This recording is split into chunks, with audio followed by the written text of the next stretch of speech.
મા મેલડી ત્યાં ભક્તોની ભીડ કઈ અમતી નથી લાગતું. અહીં મા ભક્તોની માંગ મનોકામના પૂર્ણ થાય છે. અમે નથી કહેતા, પણ સુરેન્દ્રનગરના વઢવાણથી 7 કિલોમીટર દૂર આવેલા મંદિર માતાના દર્શન આપતા માહી ભક્તો કહે છે. વઢવાણથી આશરે 7 કિલોમીટર દૂર ગુજરાતમાં પ્રખ્યાત મા મેલડીનું મંદિર આવેલું છે. આ મંદિરને નટટી વાવના મા મેલડી તરીકે પ્રખ્યાત છે. અહીં ભક્તો પગપાળા આવીને પોતાની માનતા પૂરી કરે છે. રવિવાર, મંગળવાર અને ગુરુવાર અહીં ખાસ ભીડ જોવા મળે છે. માતાજી પર આસ્થા રાખનાર ભાવિ ભક્તોની શ્રદ્ધાથી રાખેલી બાધા પૂરી થાય છે.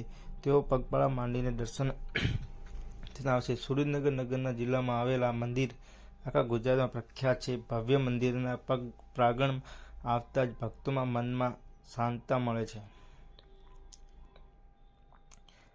દંતકથા મુજબ નવદુર્ગાએ પોતાના શરીરના પરથી મેલ ઉતારીને તેમાંથી એક પૂતળી રચના કરી તેમાં પ્રાણ પૂર્યા. આ શક્તિ એટલે મા મેલડી. મા મેલડીએ પછી અમરીરા દૈત્યનો વધ કર્યો અને બધા દેવોને રાહતનો શ્વાસ દીધો. દૈત્ય સંહાર માટે નવદુર્ગા પ્રગટ થયા.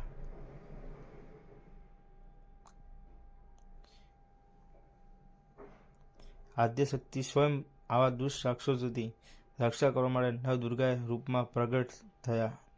દેવતાઓમાં મા પાસે જઈને કહ્યું કે હે મા, આ જગતમાં તમામ જેવી આદ્યશક્તિ માતા વગર અમારો કોઈ ઉદ્ધાર કરી શકાતું નથી. જગતમાં તમારાથી કોઈ મોટું નથી.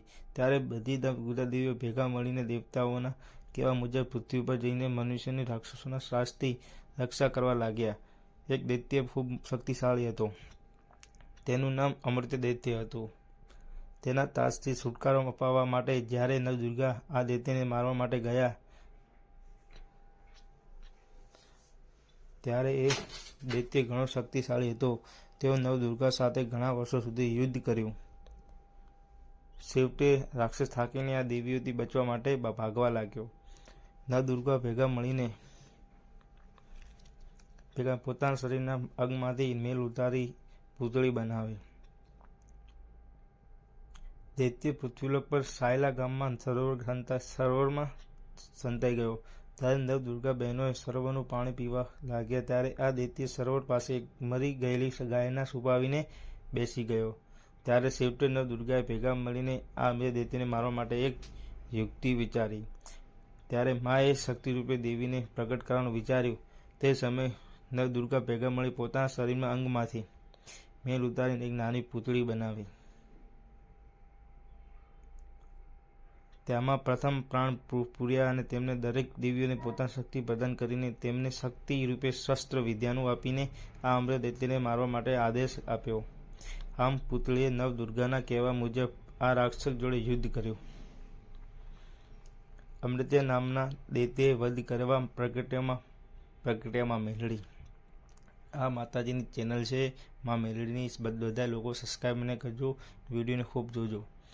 દૈત્ય ગાય માતાના શબ્દની અંદર છુપાઈને બેઠો હતો. ત્યારે આ પૂતળીએ પોતાની શક્તિ તેને બહાર કાઢીને તેને મારી નાખ્યો. ત્યારે પછી તે પાછા નવદુર્ગા સામે આવ્યા. ત્યારે તેમને આ પ્રભાવ જાણવા મળ્યો કે તેઓ કેટલા શક્તિશાળી છે.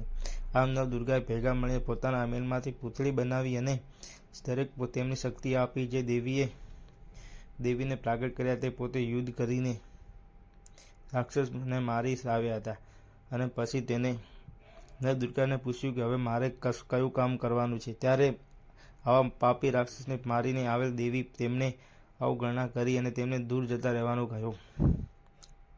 તેથી તે માતાજીને બહુ ખોટું લાગ્યું. પછી તે પોતાના યુદ્ધ શુદ્ધ કરવા ભગવાન ભોલેનાથ પાસે ગયા અને તેમને ભોલેનાથ બધી વાત કરી. તે એક રાક્ષસનો ભાગાકાર કરીને આવ્યા છે, જેથી તેમને પોતાના શરીરને શુદ્ધ કરવા માટે ભોલેનાથને કહ્યું. એટલે ભોલેનાથ સ્વયં પોતાના જટામાંથી ગંગાજીને પ્રગટ કરીને માતાજી ઉપર ગંગાજીના શુદ્ધ જળની ધારા વહેવડાવી તેને પવિત્ર કર્યા. નવદુર્ગા જોડે લડ્યા અને તેઓ વિજયી બન્યા.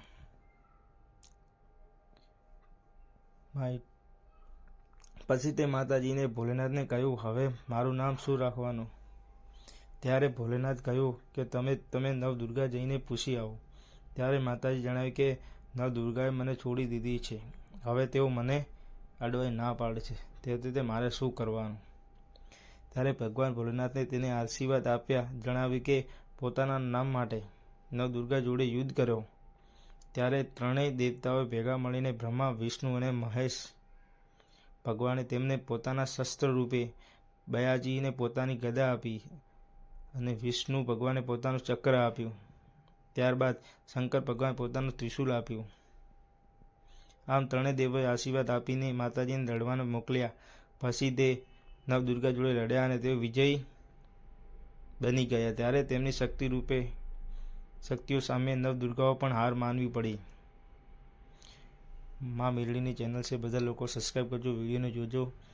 મેં લડી એટલે મેલડી, માં મેલડી વિજય બન્યા. એટલે ભગવાને શિવે કહ્યું કે તું તારા માટે લડી એટલે તું આજથી માં મેલડી નામે ઓળખાઈશ. ભક્તો તારી પૂજા કરશે. જે પોતાના નામ માટે નવદુર્ગા જોડે લડી શકે છે તે પોતાના ભક્તોએ કોઈ તકલીફ પડવા દે ખરી? અને જો કોઈ તકલીફમાં હોય તો માં તેની મદદ કરે છે. માં મેલડીમાં 12 વર્ષની પૂતળીના રૂપમાં આવતા રહ્યા હતા, પરંતુ માં મેલડી વિકરાળ રાક્ષસોને સહકાર કરવા માટે તેને વિકરાળ સ્વરૂપમાં પૂજ્યા છે. દેવતાઓમાં ત્રણેય દેવો શંકર, ભયાજી અને વિષ્ણુ ભગવાન તેમના પિતા ગણાય છે. સરસ્વતી માતા, લક્ષ્મી માતા અને પાર્વતી માતાની માતા છે. આમ તેઓ પોતાના માતા પિતા આશીર્વાદ દ્વારા આ કળિયુગમાં મહાશક્તિ આદ્યશક્તિ મેલડીમાં નામે ઠેર ઠેર પૂજાય છે.